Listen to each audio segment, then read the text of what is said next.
Hello students, I hope you all are fine. So again I am here with a new topic and today our topic is catalyst. Students, catalyst क्या होता है?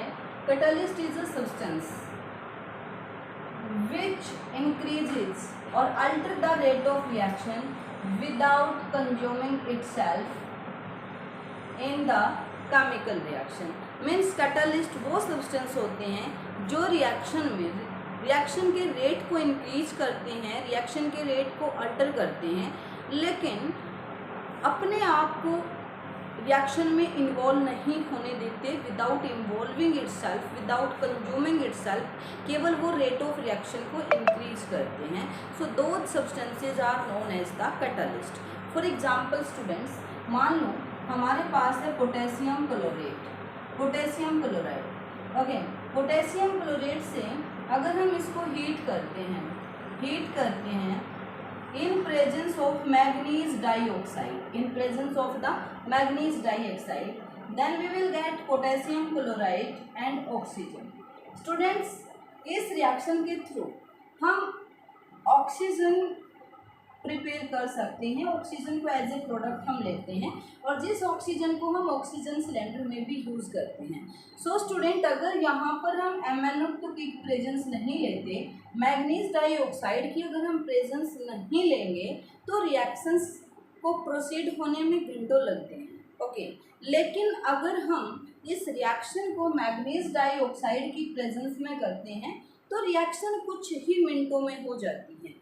अगर हमें immediate effect से oxygen चाहिए तो हम क्या करेंगे, यहाँ पोटेशियम क्लोरेट को हीट करेंगे इन presence of the manganese dioxide.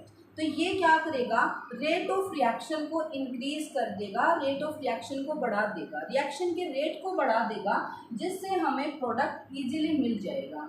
Okay, come time में हमें प्रोडक्ट यहाँ से मिल जाएगा. तो मैग्नीज डाइऑक्साइड यहाँ पर क्या है, manganese dioxide is catalyst. Manganese dioxide यहाँ पर कैटालिस्ट है.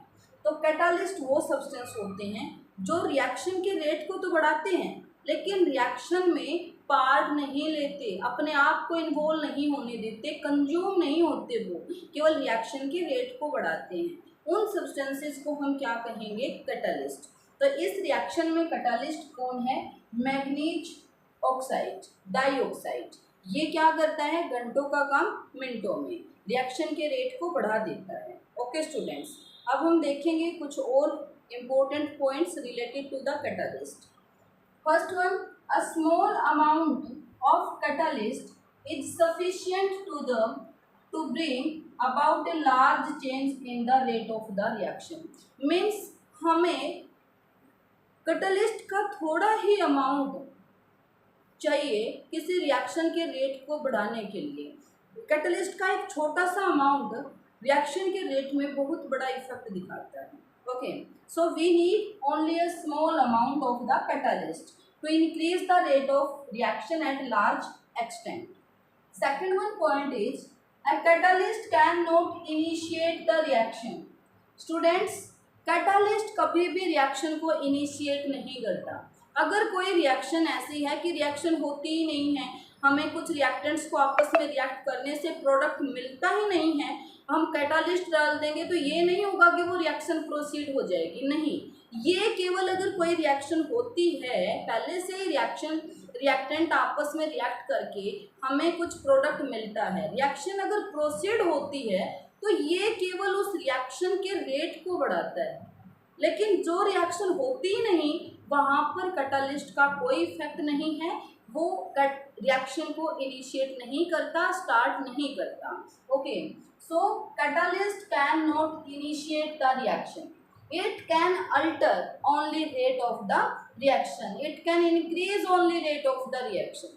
Okay students, then it can catalyse only spontaneous reaction. Same point को मैं इस तरह से भी कह सकती हूँ कि ये केवल किसको कैटालाइज करता है, स्पॉन्टेनियस प्रोसेस. स्पॉन्टेनियस प्रोसेसेस क्या होती हैं, जिनको इनिशिएट करने के लिए हमें कि बाहर से किसी इनिशिएटर की ज़रूरत नहीं होती, जो रिएक्शन अपने आप हो जाती है। सेल्फ इनिशिएटर जो होती हैं उनको हम क्या बोलते हैं, स्पॉन्टेनियस रिएक्शन। तो कैटालिस्ट रिएक्शन को इनिशिएट तो करता ही नहीं है, ये तो रेट ऑफ रिएक्शन को केवल अल्टर करता है, इंक्रीज करता है।